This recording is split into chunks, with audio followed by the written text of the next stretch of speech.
everyone. It's Amia. I messed up. Amy and Tabitha. We haven't done this for a hot minute. Today we're talking about publishing pathways, and we are brought to you from a special location on Tabitha's End. Where Oh are yes, you? I am in a Starbucks in Bothell, Washington. So if you hear a blender in the background or somebody saying, chai tea latte for Or the names, like or whatever, yeah. That you'll know that's what's going on. I did ask them to lower the music a little bit because it was really cranking in here and I couldn't hear a thing. my So maintenance. I know. I said I'm gonna be one of those people, but please, I have to Zoom. We have to record. So anyway, yes. So if it sounds a little wonky in here, that's that Probably would be get why. some business because people come in for the Wi-Fi. But then, did you get something to drink? I did. I got See? a gingerbread. What did I get today? I got a gingerbread soy blonde espresso latte with, yeah, iced. It's pretty Nice. tasty.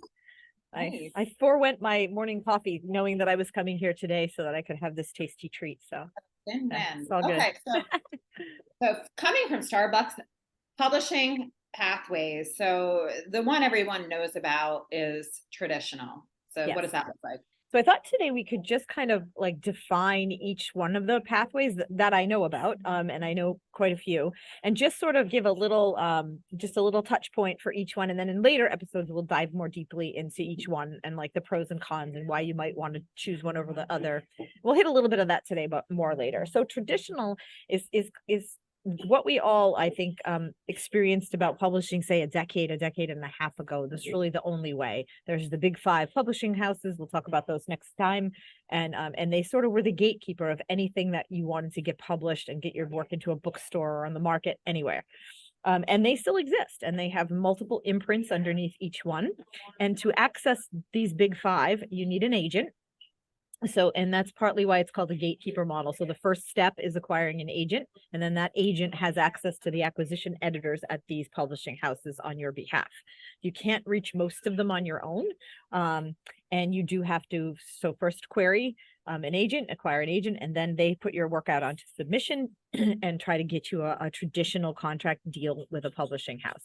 And that's the traditional model. And sort of as things have evolved, and we'll talk about India in a minute, the small presses have popped up here and there. And the nice thing about some of the small presses is sometimes you don't need an agent. Sometimes you can submit directly to the publisher, the acquisitions editor. So you're putting together, a similar cover letter, query letter, and submitting some of your work directly to. So the thing about traditional that you and how it works is, so say it all goes according to plan, and it's working for you. You got your agent. They've put your work on submission, put the package together, sent it out, and you've gotten an offer from somebody. Then you would then be working with that acquisitions editor to get your manuscript in shape. That publishing house takes care of everything for you. You shouldn't be laying out any money. You shouldn't be laying out money for an agent because they only get paid when you get paid, and you shouldn't be laying out any money to the publisher because they'll be taking care of everything from editing, copy editing, developmental editing, proofreading, formatting, book cover art, and then uploading to all of the different platforms, print costs, distribution costs. They'll be taking care of everything on your behalf. And you will hopefully get an advance. With some of these bigger houses, you get an advance. So they'll pay you up front for acquiring your book, or they'll even pay you over time. If they say we want a 3-book deal, they'll pay you ahead of time a little percentage for each of those books, sort of like getting paid to do your work. How nice, right? And then you will get royalties after that. And the royalty rate is usually negotiated with your agent. There's some standards there, but your agent will be negotiating that on your behalf. They'll be negotiating international rights, film rights, television rights, all on your behalf with these big publishing houses. And then you'll get your royalties. Usually you don't get your first royalty check until you earn out of your advance. So say your advance was $5,000, until your royalties have hit that number, you won't start getting paid your percentage. Your agent will take her cut out of, or his cut out of everything you make. It's usually 10%. But again, it's a negotiation. All of these things are, but the agent is in place to guard your best interests on behalf of you with the publisher.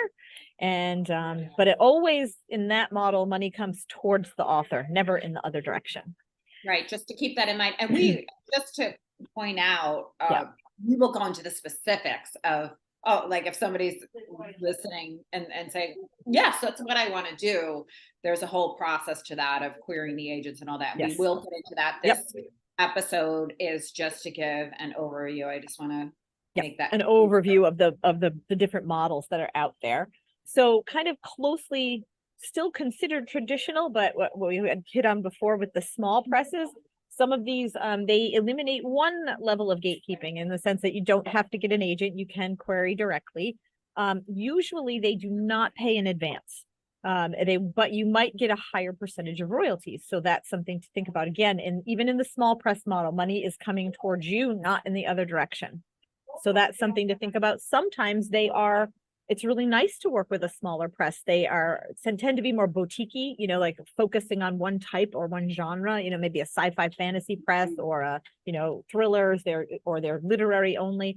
So you kind of get a lot more personalized attention, but also the wide distribution sometimes isn't there. So you just kind of have to weigh, your project, what you're looking to do and what you think your audience might be. Does it have a wide reach, or is it maybe more of a niche market thing? Are you just getting started and you think you might be able to get a small press contract first as a starting point for your career? All good things to think about. No right answers, just choices, basically. So Right. that's the traditional model. Right. And then, okay, so polar opposite of that is self-publishing or indies. So The what does that look indies, like? yes. And the indie, had a very bad rap up just 10 or 12 years ago. It was really considered like a path of last resort. People would just, would get rejected and then they'd figure out how to publish it themselves. And with the advent of the Amazon publishing platform, indie publishing exploded. And we can say what we want about Amazon, and there's other models and other places that are much far friendlier to work with and whatever, but Amazon truly revolutionized publishing. And in that, it gave an ability to manage your entire path of publishing from start to finish yourself and create a business out of it. So what I would say about that is now today, there are many indie publishers who are making a living, who are getting their books out there, who are getting on bestseller lists, who are getting on, I think about Lucy Score, if any of you are romance fans. She was definitely an indie who is a New York Times bestseller and is doing a European tour right now. I think she just got back and has just exploded. But what you have to understand about that is you are your own advocate and you're a business person too. You're taking control. You're not necessarily doing every piece of the process, but you're in charge of every piece of the process. So you're making the big decisions. You are doing your own marketing. You're doing your own publicity. You're setting up your own platforms. You're uploading your own work. Now you can pay people again for these individual pieces of the process, but you're in charge. You're steering the ship. You're in charge of your release dates. You're in charge of who does your cover art and how. You're in charge of what platforms you publish on. You're in charge of when how many books you put out and when, and how much money you want to put behind yourself marketing. It's all on you. So it's wonderful and also all on you. So there's also, that. You're also in charge of the quality of what you put out. You don't have, unless you hire people to help you or engage qualified people to help you, whether you're paying for it or not, you don't have that. And we'll talk more about this when we definitely will talk more about the indie and where to put your money and your talents and who to hire if you're going to go that. And who is this pathway for? If you're going traditional, that is part of what Yes. it benefits them to get the best product, because everybody is going to benefit financially from the more books sold. And theoretically, it's not always true. The better the quality, the better the sales. But just wanted to point out that is something too that would need to be considered, and we will go into that for sure. Absolutely, for sure. So that's indie, and then there's a kind of a thing in between called hybrid presses. Now, again, because publishing has come so far in like the last 15 years, there's this businesses that are popping up everywhere in support of indie authors, and then in different ways we can bring books to market. And so a hybrid publishing house, and I can think of one off the top of my head. She Writes Press, and Amy, you and I used to take some books from there and review them over on our book club Babel site, and they basically split it with the author. So there is a bit of gatekeeping in the sense that they might not take on every project if they don't think they can get it into the shape quality wise that's of their standard. They also might tell you it's going to cost you more if they think your project needs more work, because they're going to put more money into, they're going to have you pay more money in for editing services.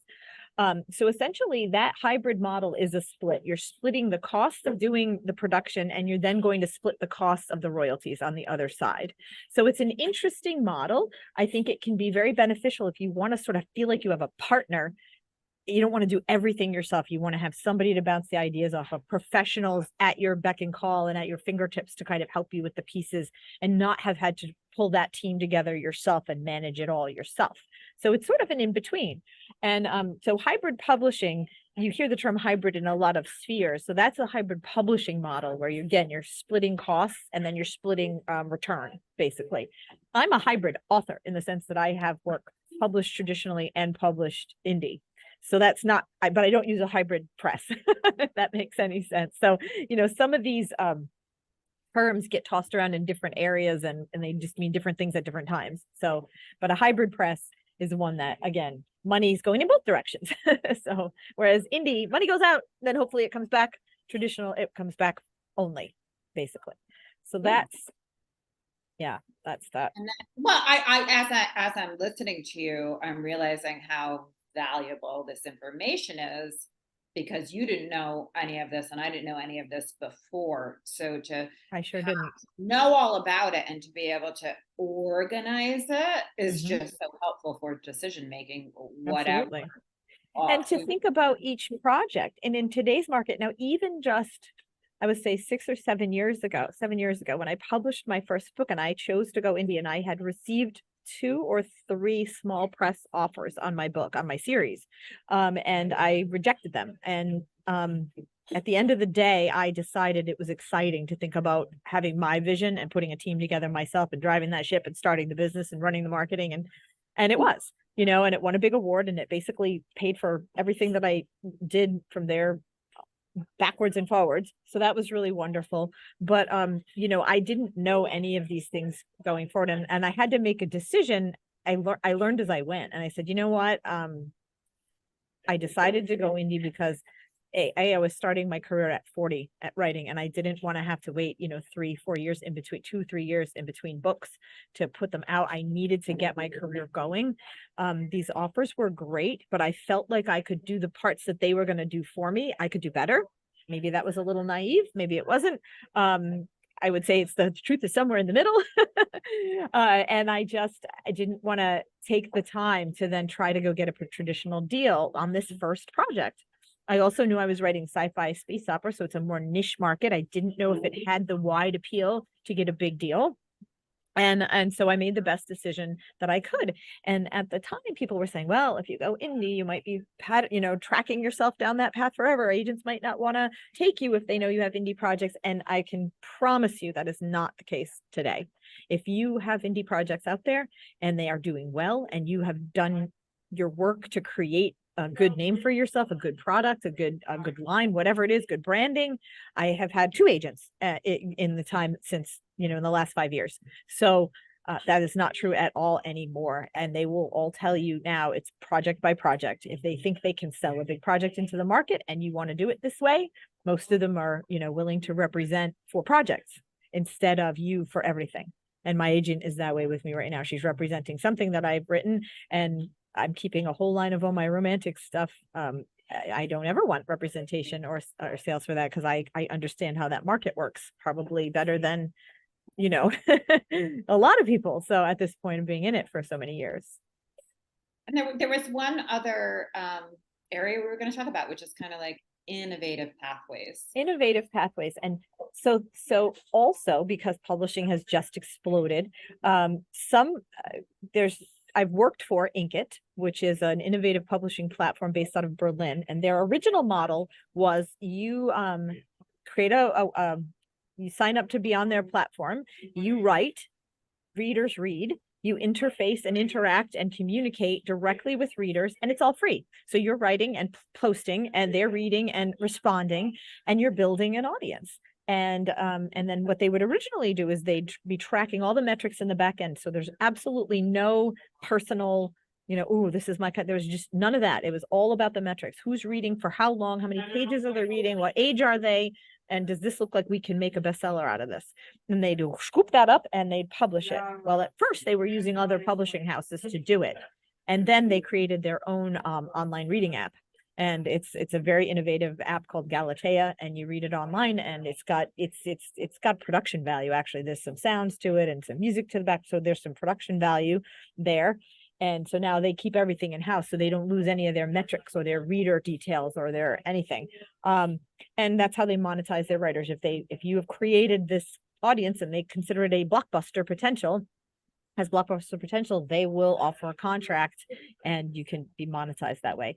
So Wattpad does something similar. It's a reader writer interface, and they monetize their writers, I think, by product placement or they monetize differently, but it's a similar thing where you can just write and you can start creating an audience and you can interact with that audience.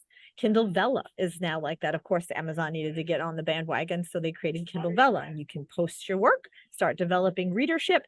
I believe they think they're still paying out just for you putting up content, no matter how many readers you have. And then they're paying you readers buy tokens to open. They get a few episodes free, and then they have to buy tokens to open the rest. You get paid on that. And I think Wattpad works that way too, part of it.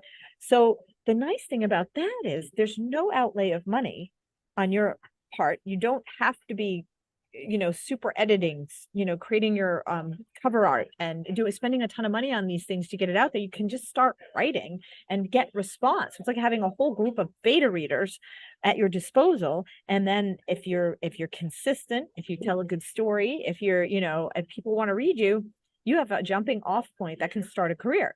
So I find that the younger generation is really comfortable. The younger generation, it's like an old lady, but they're comfortable with this because it's an online, like social media kind of a thing. And so, but people are making a living and getting their work out there in a different way. So I call those some of the innovative platforms because they're different than anything else. And it's kind of fun to have options. And I did write one for Kindle Vella. I just wanted to see how the platform worked. And I wanted to write like every Friday. That was my thing. I would write on Friday and post the scene on Friday. And then starting to collect readers as I went along. And then, or you could write the whole thing and break it down and post it scene by scene. But it was a different challenge to try to like write every week and not exactly know where you were going with the story. So, I think there's again, no right answer. Better There's only suited to some genres, probably, I would imagine. For sure. Like if you're writing a thriller or something, like you have to know like yes, there's a little more planning involved. And like what the result's going to be and who's going to figure it out and all that stuff. Yep. So there's no right answer with this. There's just educating yourself about what the options are for you, and then thinking about what your goals are and what type of work you're doing and how you might best reach your audience. And that's a good place to start. And like I said, next time we'll go into detail more about some of these individually. But for now, I think that's a pretty good overview. It is a good overview. We did have one other thing we just wanted to touch upon quickly, which was short fiction anthologies in the podcast market, like just as an adjunct. Yeah. Well, sometimes you're not really ready. The very first thing I ever sold was a short piece, and I sold it to an anthology, and it was a really good small press, and and it was published all over the world. And that was really cool to start building your writing creds that way. So if you are a person that writes short fiction, or you're cutting your teeth on short fiction as a writer, there are markets. There's magazine markets, there's anthology markets, there's podcast fiction. I've got stuff published on Starship Sofa, some sci-fi stuff, and the audio market there, and they do a beautiful production. And then I have some horror stories published through Tales to Terrify, and they do great production value, and they have a market. There's people that like to listen to their short fiction on podcasts. They have genre specific. So how you want to access those is, by your genre. You can just kind of run a search and say, and get on. It's like maybe Facebook groups. I know we're not all on Facebook that much anymore, but those groups are still valuable, because they're like, oh, the sci-fi people. Hey, by the way, guys, there's an open submission period for this theme, whatever. A lot of people will run what do you call those things? Those campaigns where you like fund the GoFundMe's or things like that, that are like the artist version of that to fund these anthologies. So you do get paid, and they get the production costs covered and they send it out there. Never going to get rich, but you can put some things in your publishing credentialing file, if you will, with that market. And it's kind of fun. I like writing short fiction because I try different things. I try different genres. I try different voices. And you only have to create, that one arc, not the arc within the arc within the arc. Yeah, or for if you want to be a little more literary, it Mhm. doesn't. It's not like you're trying to be literary with 100,000 words. You might be doing it with what's normal, like 10,000 or something. Yeah, Like 10, 5 to 10, 10 to 12. It depends I on mean, the. you've written full length manuscripts. Like it's such a treat. It is. And it forces you to be really economical with your words and to really consider what is that arc and how do I get these characters out there and develop really quickly, get a really clear snapshot of them and create this world. Yeah, it's a real skill set to have that I think only feeds into the full length novel writing skill. But as far as So getting publishing, you could do things in the world that you're also building. You can either do totally separate things, which I know you have done as palette yep, cleansers, but yes, you also can be, oh, I'm going to write so and so's backstory, but all within the context of a short story where nobody knows. It's self-complete, yes. and you don't have to know what it's going into, but you as the writer know. That's kind of what's interesting to me. Sure. But let's go over. Okay, Yeah, so okay. One more we're thing about short fiction that I just thought of, you can also use it as teasers for your own audience and to build your own audience. Like you can say, oh, if you sign up for my mailing list, you get this short story free. And that's a really nice thing. Or a scene, so I write like scenes for my romance especially. And it's like, oh, when you finish the book, would you like to get this extra bonus scene? Sign up for my mailing list, you get this free bonus scene.